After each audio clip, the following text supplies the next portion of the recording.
Welcome to these talks on Becoming a Sage, a collection of time-honored titles from Chinese culture and philosophy, bringing timeless wisdom to today's minds.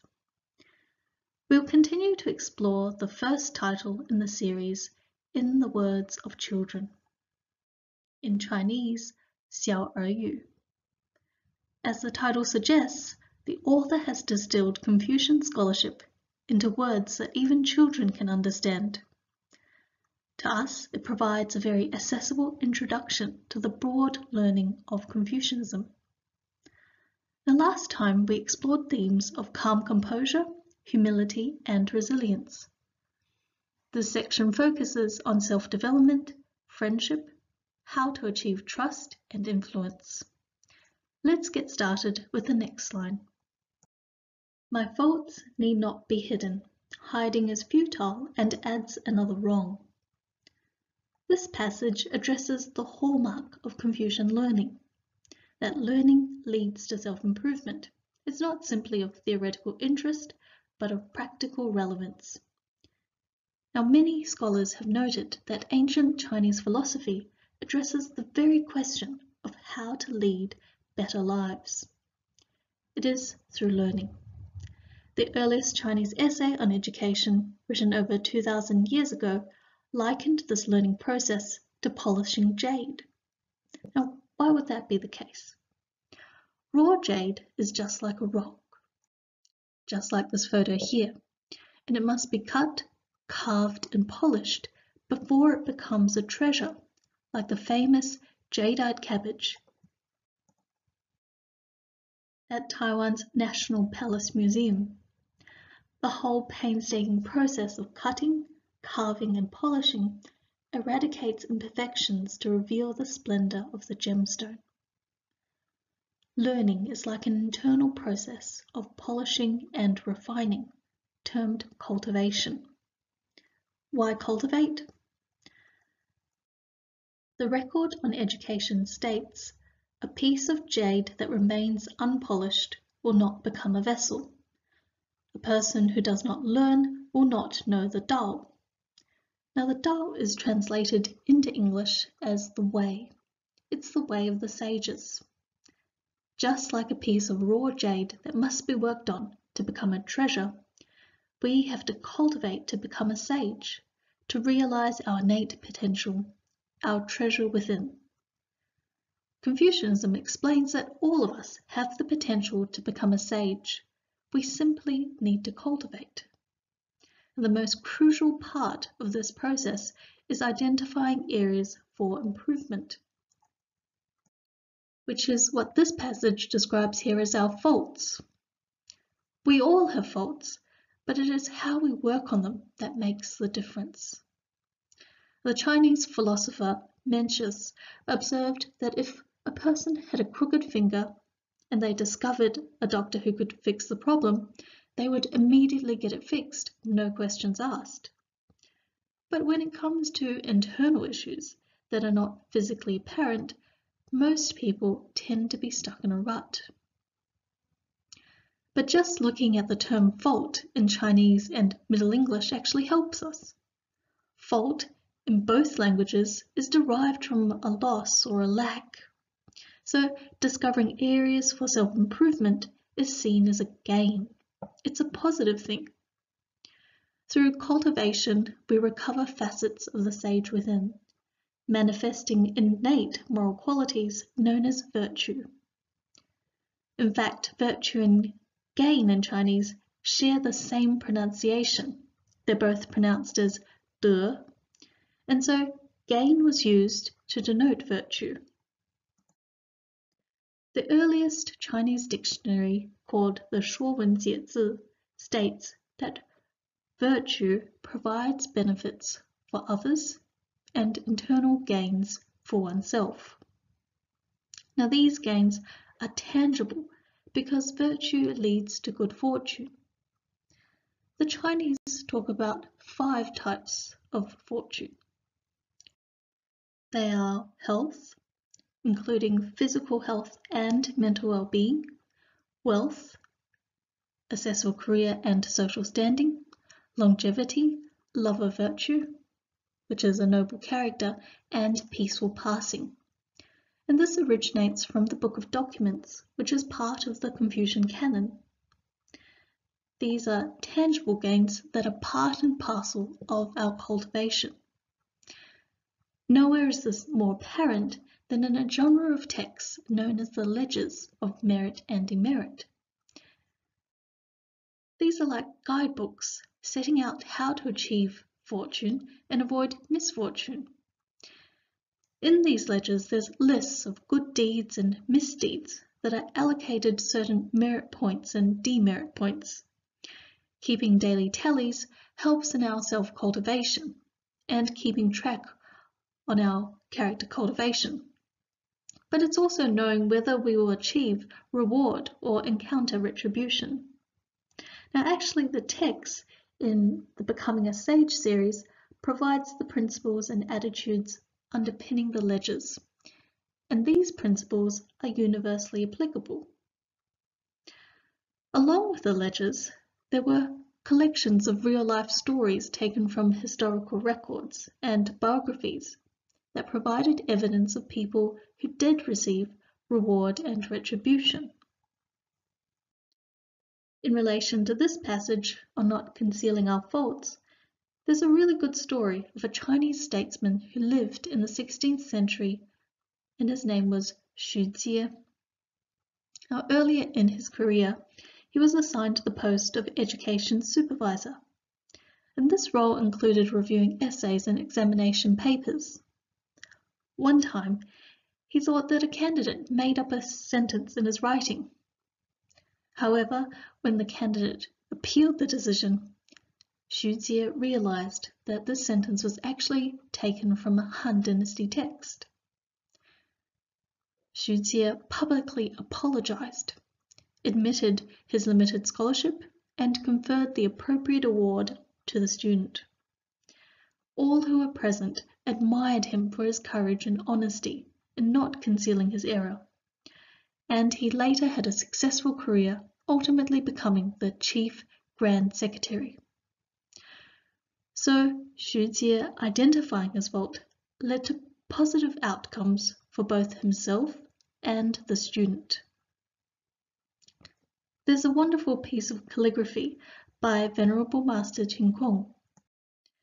The English translation is on the left here, and it states, "One becomes a sage with diligence in teaching and learning, and courage in correcting oneself. What the sages teach to others and contribute to society are also none other than diligence in teaching and learning, and courage in correcting oneself." So we become a sage by learning from the past sages and using their teachings as a compass to navigate our life.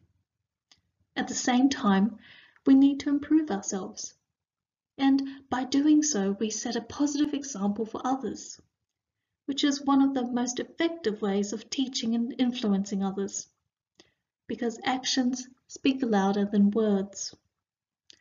That's why Venerable Master is so passionate about education and ensuring that young people have the chance to learn the sage teachings and to impart those teachings to the next generation.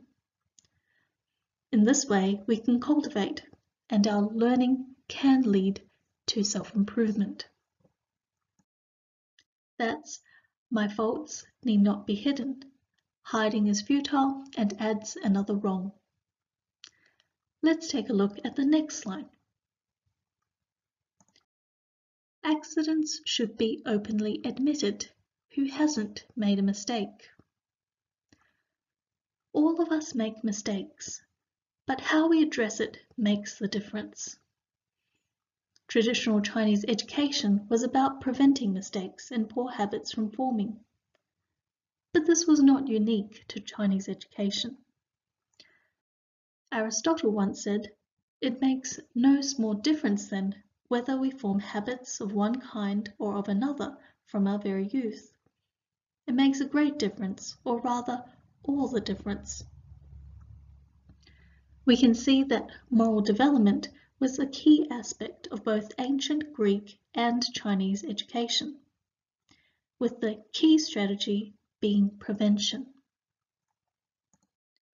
Prevention begins with mastering the rituals of living, cultivated in healthy patterns of behavior. Ritual is the practical application of the principles in the Confucian canon, the words and actions of the sages. Now, some might call it etiquette, but etiquette focuses on appearances that may seem superficial. Ritual, on the other hand, stems from inner respectfulness, and it's a respectfulness that's all-encompassing. It's a respectfulness that's the motor of our interpersonal interactions, as well as respectfulness for our physical body, our moral self, and the environment.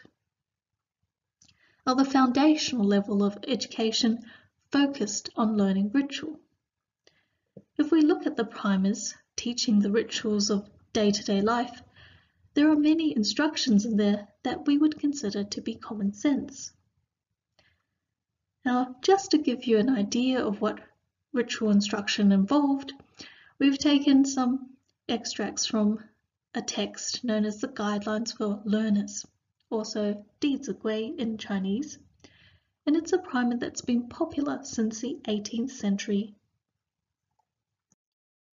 It states, when we get up, we should wash our face and rinse our mouth. After using the toilet, we should always wash our hands. Our hat should be properly put on, clothing correctly buttoned, and socks and shoes neatly worn. We should put our clothes away in their proper places. We should not leave them lying around, for they will get dirty that way. So these all sound straightforward, but someone needs to tell us when we're starting out in life, or at least model such behavior. In other words, we need to be taught. Without being taught, how would we know that we've made a mistake? Then there are also other ritual instructions that seem common sense in terms of living wisely. For example, it is more important that our clothes be neat and clean than fashionable and expensive. We should wear what is suitable and appropriate for our age and within our family's means.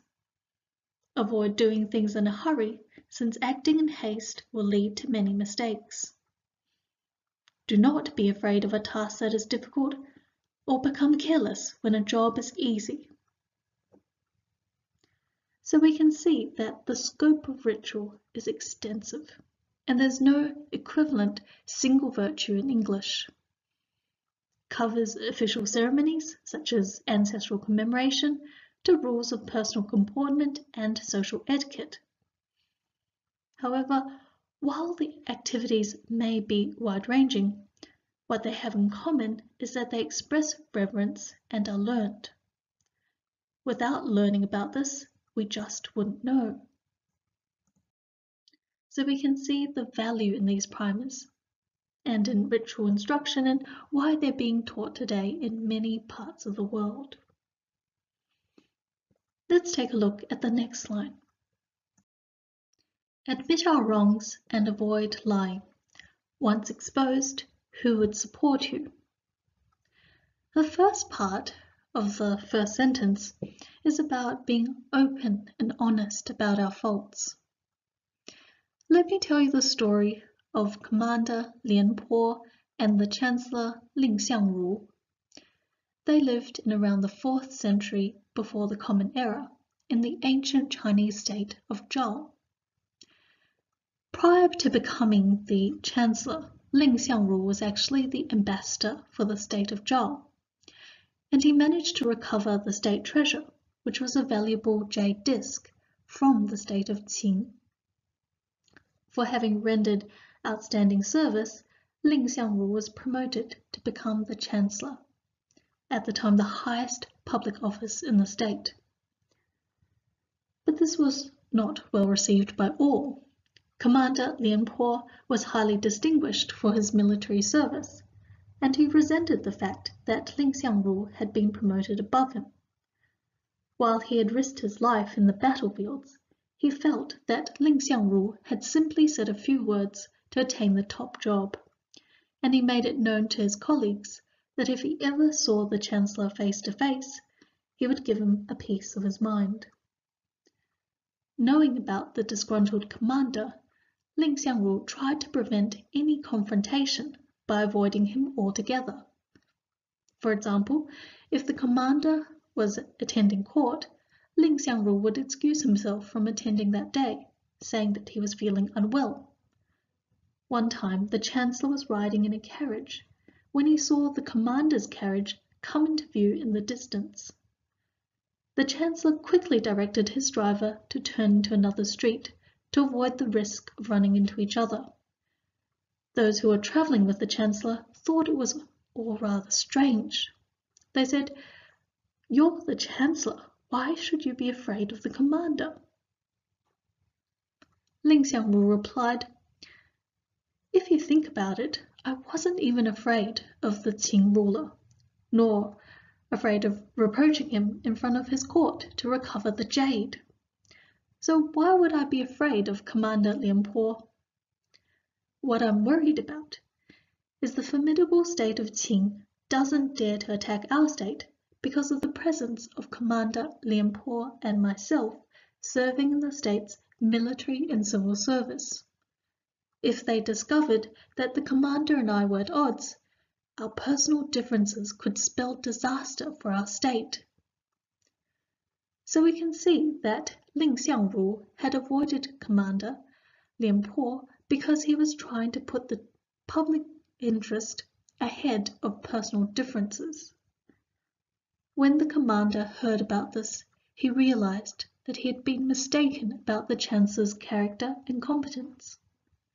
He felt so ashamed and sorry that he went to the Chancellor's home carrying brambles on his bare back and asked for forgiveness. Thereafter, the two of them became the very best of friends, which was also a very positive outcome for the state of Zhao. Now, this anecdote was documented in the historical records, in Chinese known as the Shiji, an official history dating back to the Western Han period around 2,000 years ago.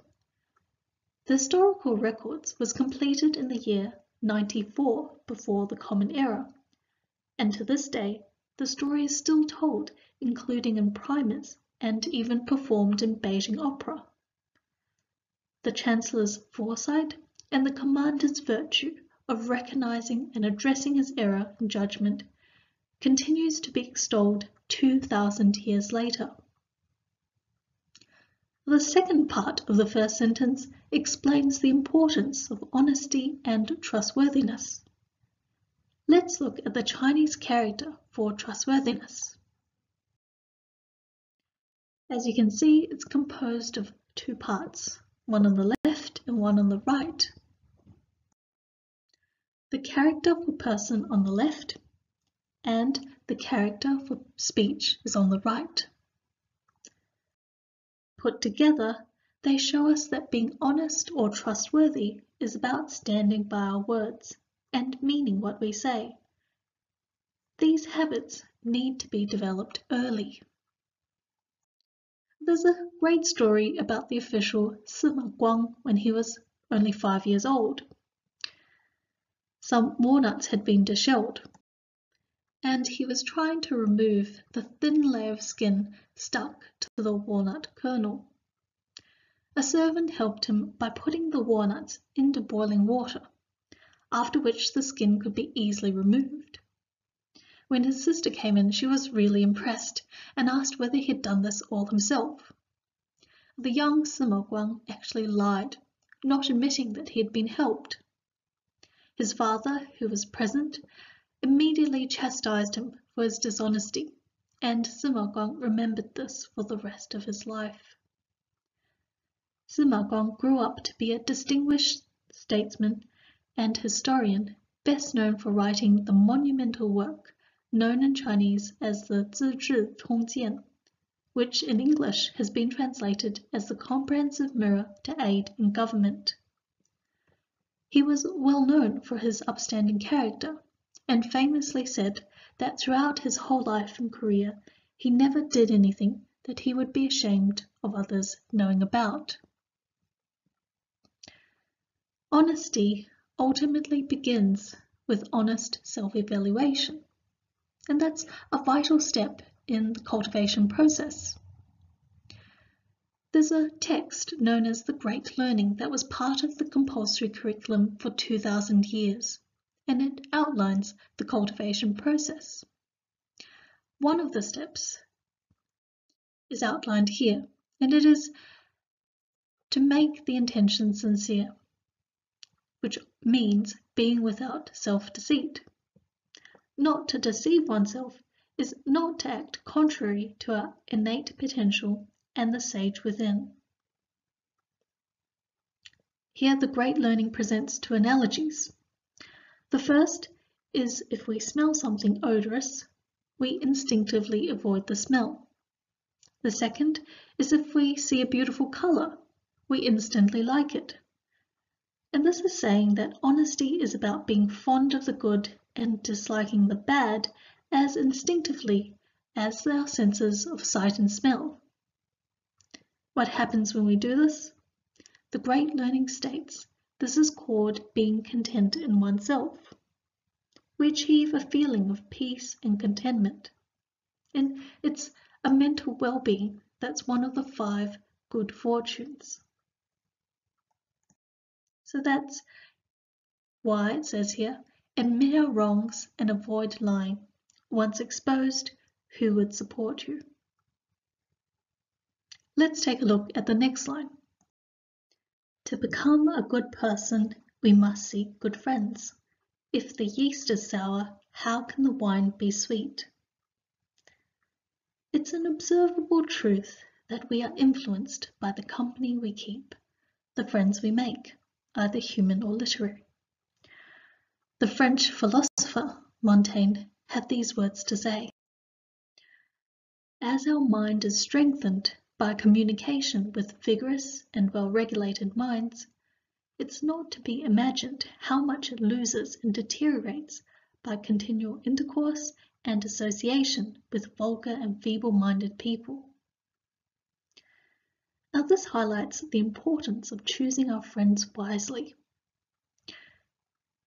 In the Analects, Confucius explained that friends can be divided into 2 broad types: friends that are beneficial to our cultivation and friends that are harmful to our cultivation.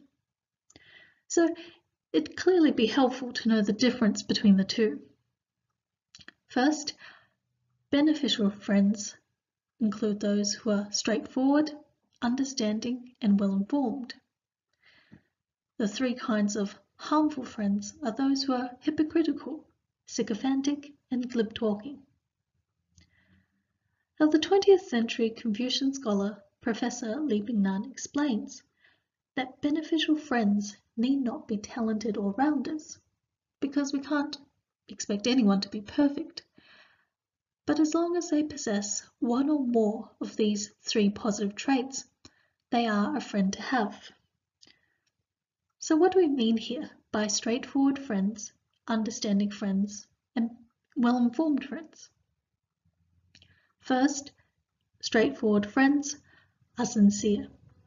They're open and honest, but even if they are direct in their feedback and criticism, they're also considerate. So that's the straightforward friends. Second, understanding friends. They're considerate and forgiving. They don't hold grudges. And that's important because we too have to learn and develop these qualities. So having them around is actually a good example for us to emulate. Third, well-informed friends. They have a broad learning and knowledge. They're open-minded and very knowledgeable, but not fixated or obsessive. Learning from well-informed friends can broaden our perspective and understanding of the world around us. So the beneficial friends are straightforward, understanding, and/or well-informed. Now we also have to try to be the friend that we wish for in order to attract and even recognize beneficial friends in the first place. For example, the founder of the Xia dynasty in around the year 2000 before the Common Era was known as King Yu, and whenever he heard words of virtue, he would pay his respects by bowing to the speaker. If anyone told Confucius's student Zilu about his mistakes, he was delighted. So we have to learn from these exemplars. We have to be receptive to the direct counsel of such friends in order to keep their company. Next, the 3 kinds of harmful friends. First, hypocritical friends say one thing but do another. They pretend to be better than they really are, and they often get away with it because they're smooth talkers who are good at flattery. Second, sycophantic friends. They use clever words and pleasing looks to take advantage of others. And finally, glib-talking friends. These are people who speak so confidently, and they're so good with words that they can win any argument even if they are unreasonable. And you would have noticed that there's a common denominator relating to these 3 kinds of harmful friends. That is, that they're persuasive speakers and it's easy to be around them because they always seem to know the right things to say. Now, what makes them beneficial or harmful ultimately lies in their motive. Are their intentions well-meaning or self-serving? Now, given that we tend to spend a lot of time with our friends, we pick up their habits for better or worse. And it often happens subconsciously. So that's why it's so important to take care in the company we keep. And this also relates to the media that we're exposed to. Both Chinese and Western educators noted this. For example, the contemporary literary critic Wayne Booth wrote about the ethics of literature. And as Wentworth Dillon famously said, choose an author as you choose a friend. Now, they were talking about books, but books are being overtaken by other forms of media today. This statement would be equally applicable to what we view on the internet and social media, for example. The company we keep shapes us for better or worse. Professor George Gerbner conducted much research into the effect of media, predominantly television, during the 1970s and 80s. And he said that television is a cultural environment into which our children are born, and which tells all the stories. Who tells the stories of culture really governs human behaviour. It used to be the parent, the school, the church, the community, and now it's a handful of global conglomerates that have nothing to tell but a great deal to sell. Professor Gerbner coined the cultivation theory in communication. And this is that an individual who watches television frequently internalizes the values and ideas that are showcased on television. And many would argue that the same applies to the values and ideas showcased on the internet today. These are the company that we keep. And that's why, to become a good person, we must seek good friends. If the yeast is sour, how can the wine be sweet? Let's continue by looking at the next line. When talking to someone, observe their expressions. Don't continue if they are uninterested. This passage relates to a passage in the Analects. Here Confucius advises that when interacting with an exemplary person, there are 3 errors to avoid. Now, an exemplary person is a person of great virtue, respectable status, one who's older or more knowledgeable. Now, the 3 errors are, first, speaking before the time is right. For example, when one has not been spoken to. The second error is not speaking clearly or failing to respond at all when asked. The third error is failing to observe the attitude of the person we're talking to, whether it's through their facial expression or their body language. And that's exactly what In the Words of Children is talking about here. Let me tell you the story about Chun Yuquan, who lived in around the 4th century before the Common Era. He was known for being very knowledgeable and eloquent. He could speak in a way that made people want to listen, and he was very convincing. Chun Yuquan was twice granted an audience with the king of Wei. But strangely, he didn't say a word at both meetings. As you can imagine, the king was rather disappointed and displeased, and he complained to the person who made the recommendation. The king said, "Chun Yuquan is supposed to be more erudite than the famous statesmen Guan Zhong and Yan Ying, but why is it that he didn't say a word to me?" When the person told Chun Yuquan about the king's complaint, Chun Yuquan explained that the first time he met the king, he saw that the king seemed impatient to finish the meeting. The second time he saw that the king was enjoying music and so didn't want to disturb him. When the king heard what Chun Yuquan said, he was most surprised by such perception, and he admitted that the first time someone had just given him a new horse, and he was impatient to finish the meeting to go and ride the horse. The second time, it just so happened that a song had been dedicated to him. So in fact, both times he was not really concentrated on meeting Chun Yuquan at all. So he granted a third audience. And this time, they actually talked for about 3 days without needing to sleep and without feeling tired.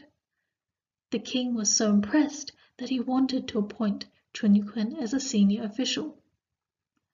This story illustrates that the art of speaking involves being attuned to the needs of the people we're speaking to. And this obviously involves empathy and good communication skills. How does that actually develop? Well, the doctrine of the mean provides us with some explanation. Now I want to direct your attention to the right-hand side of this chart. Here, the doctrine of the mean begins by explaining that if we have good ideas at work and we want those ideas to be implemented, we need to have the confidence of our superiors. In order to have the confidence of our superiors, we need to gain the trust of our friends and colleagues, because it's the trust and support of our colleagues that determines the success of any project. But the trust of our colleagues is actually predicated on excellent emotional and communication skills, and these are developed within the family. Now here, parents are the representative of our family relationships, not least because the parent and child bond is the very first human relationship that we have. In order to be accommodating of our parents, we need to actually understand their needs. In order to do that, the key is sincere self-evaluation. We have to be sincere in our intentions. Really be attentive to our parents' needs out of a genuine care for their well-being. And this brings us to that concept of filiality, a mindfulness of the love and care of our parents. If you think about it, our parents were probably the first to show us what unconditional love really means. Each of us comes into this world with nothing, but our parents love us enough to care for us when we need it the most. They even go without sleep, put up with us in sickness and before toilet training. So it boils down to our sincerity, and that's what determines how we can really be caring and concerned about others. If we can actually do this within the family, first within the parent-child relationship, and even within with our siblings. And then we can extend that to all our other relationships. Then that's naturally that empathy and emotional intelligence that we need to gain the trust and support of our friends and ultimately the confidence of our superiors. Now it's a genuine care that's not motivated by any personal gain. And that's the key to this particular passage. Because when we're observing someone's expressions, it's because we actually care about them. We want the best for them. We put ourselves in their shoes and try to understand what they're feeling. So that's what this sentence is actually getting at. Now let's take a look at the next sentence. Criticizing others publicly attracts the worst trouble. Whether right or wrong, just let them be. Now it's interesting that this sentence about criticizing or correcting someone comes after the sentence about observing their expressions. It's actually continuing the theme of humanity.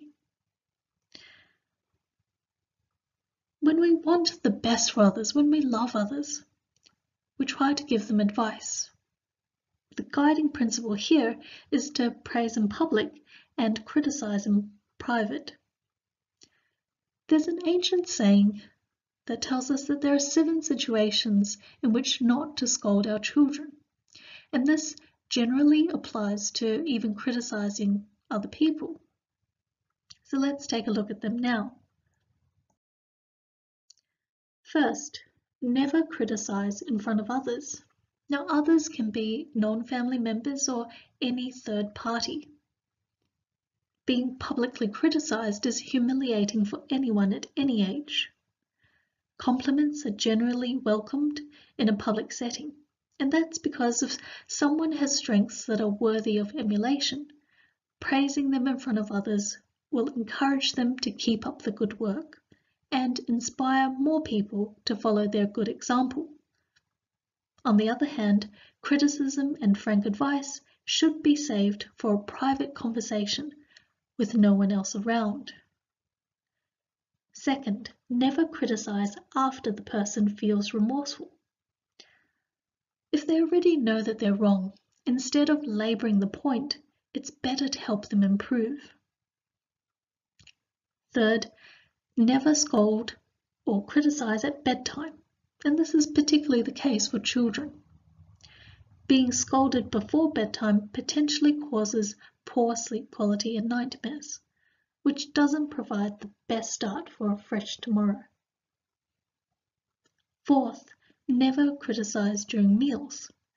In traditional Chinese medicine, our feelings affect our digestion of food, and we may have personally experienced times when we're particularly stressed and we can't even taste our food. So you can imagine that for someone who's being scolded or criticized during a meal, well, first, the person who's doing the criticism and the person on the receiving end would both be stressed, so it just doesn't make for healthy digestion. Fifth, never criticize during moments of elation. And that's because dramatic emotional swings are also damaging to our health. So if someone is feeling overjoyed and then suddenly criticized, according to Chinese medicine, it would be detrimental to their health. Sixth, never criticize during times of sadness. If someone's already feeling down, it's best not to make them feel worse. And finally, never criticize someone while they are ill.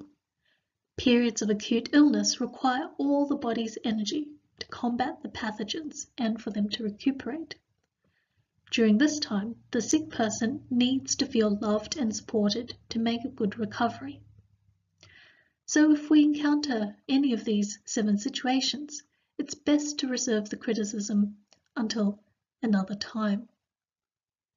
So this talks about the timing of criticism, but what about the actual content?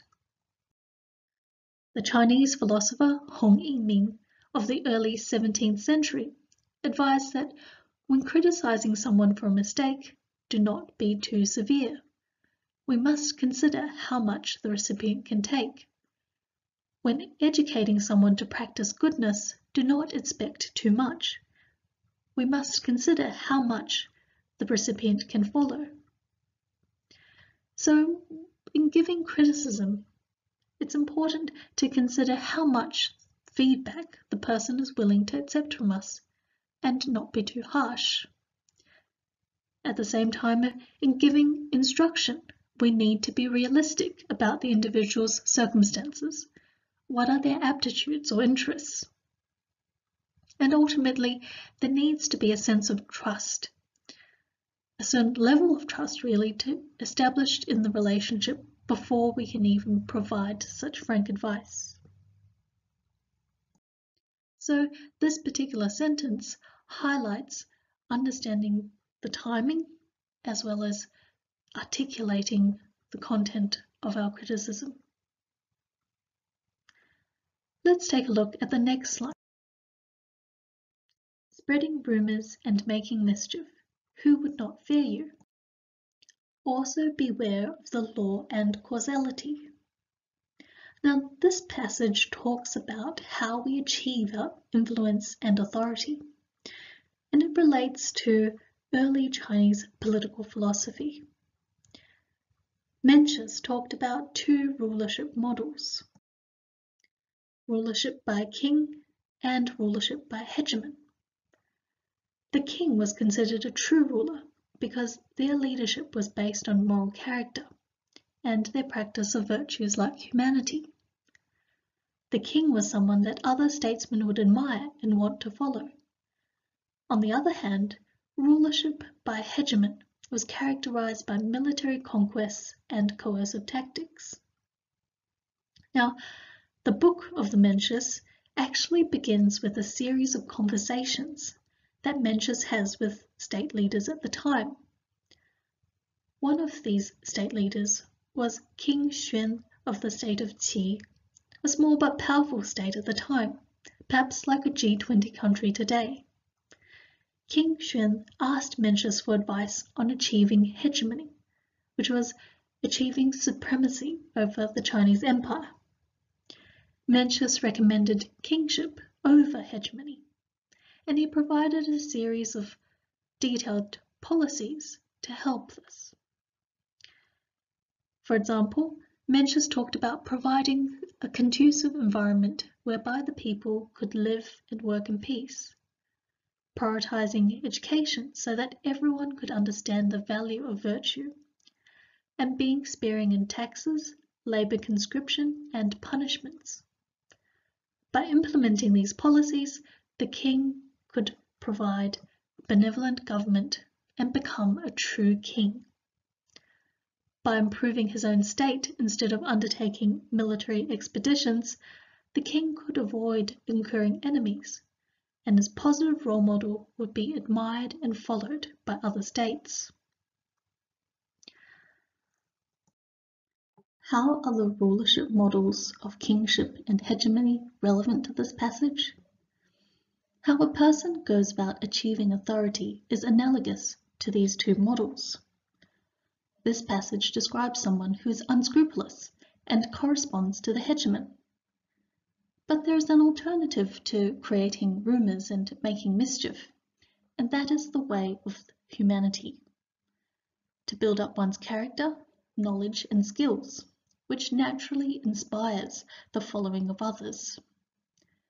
There's no need for force, and it saves us from a whole raft of complications. What sort of complications? Here it talks about the law and causality. The law refers to the laws and regulations of the country and international law. Causality is the universal law of cause and effect espoused by various traditions of Chinese thought. In a nutshell, causality is about our every thought, word, and deed having consequences. Now, while we might be able to get away with certain things under the law, the consequences of our actions are inescapable, regardless of whether or not we believe. In Buddhism, this is known as karma, and in Taoism, it's known as request and response. Request being the cause and response being the consequence.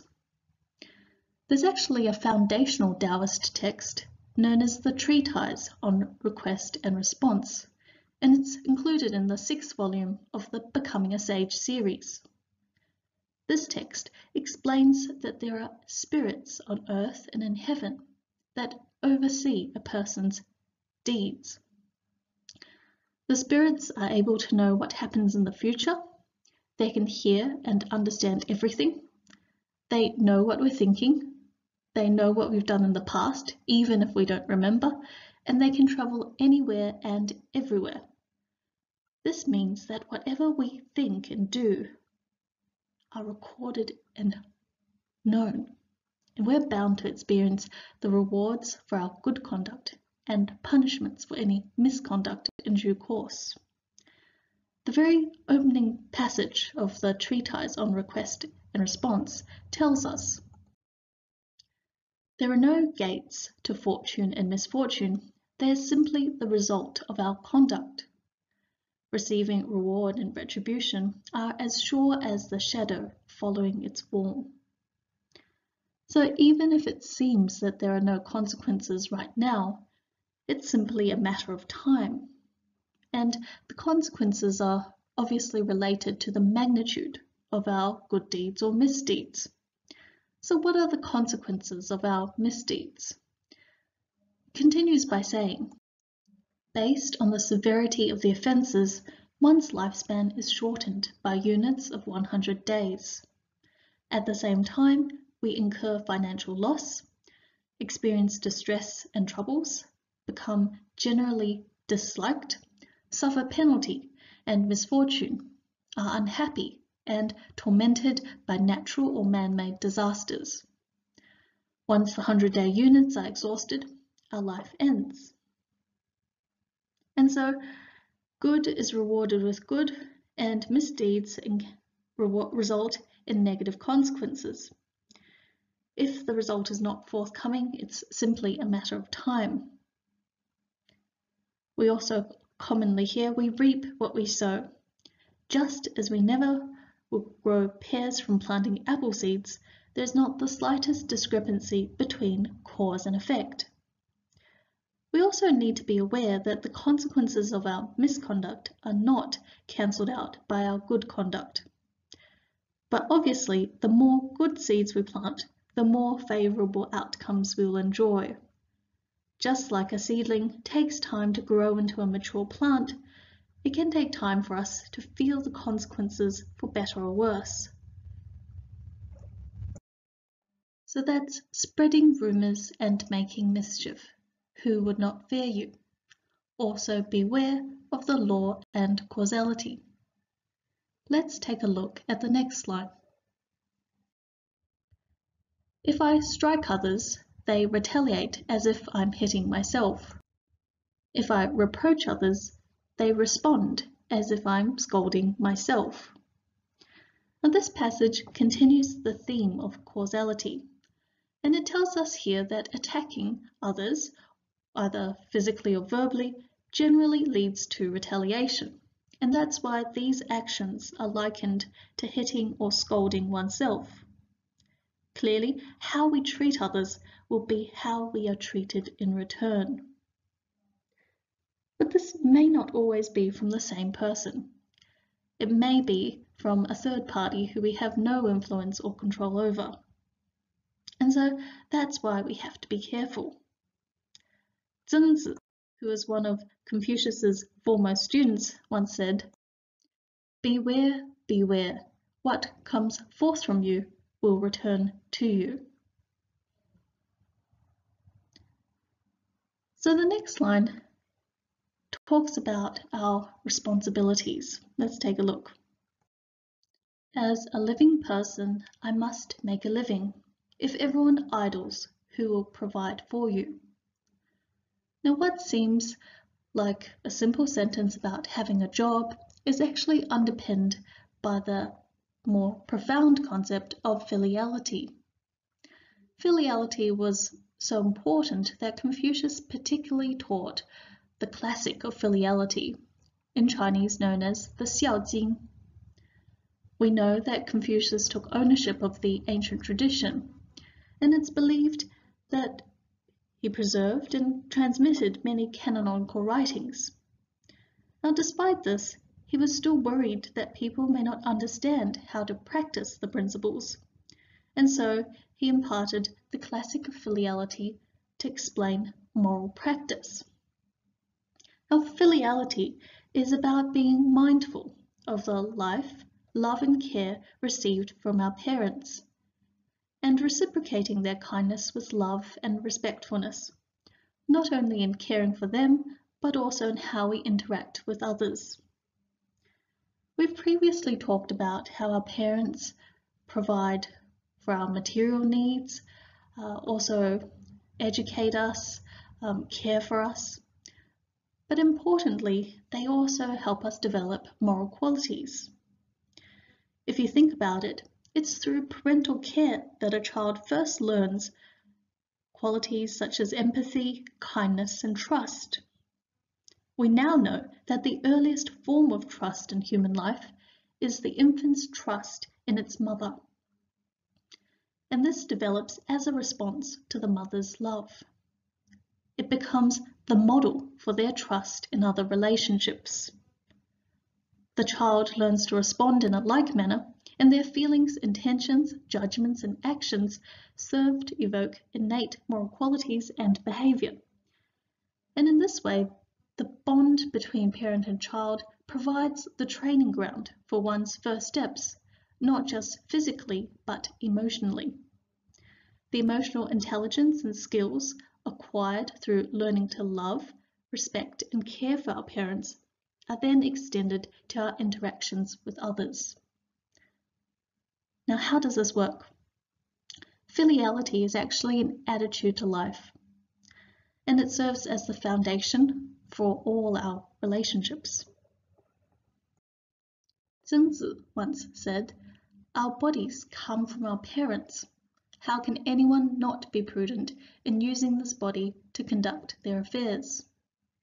And he lists out 5 situations in which one would be unfilial: leading a frivolous lifestyle, being disloyal to one's superior, being irresponsible as a government official, not being trustworthy towards friends, and being cowardly in wartime. Now, doing all of these would actually dishonor our parents. So we can see that we fulfill our responsibilities as a friend, sibling, staff member, or spouse, etc., by making use of the interpersonal skills learned within the family, particularly through our relationship with our parents.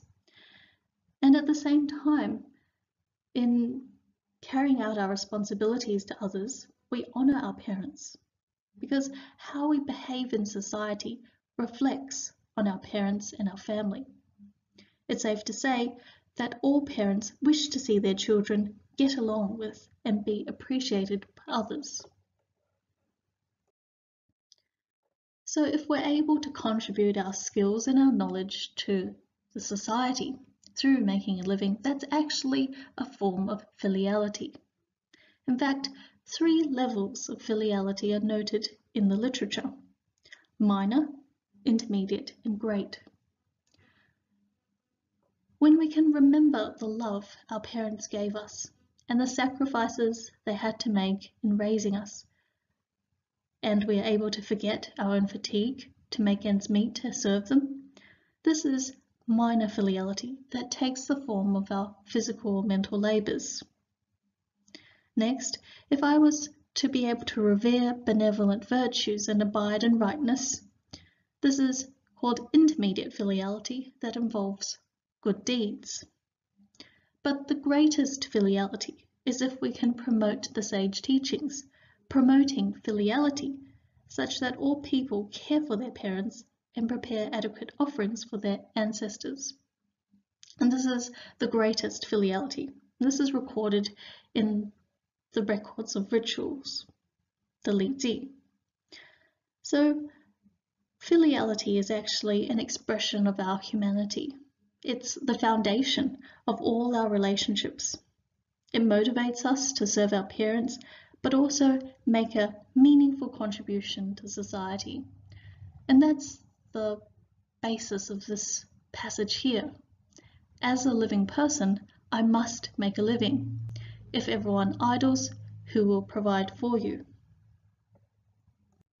Now this brings us to the end of our talk today. We'd be most grateful for your comments, ideas and suggestions, but please stay tuned for the next talk, the final talk on In the Words of Children. Thank you so much.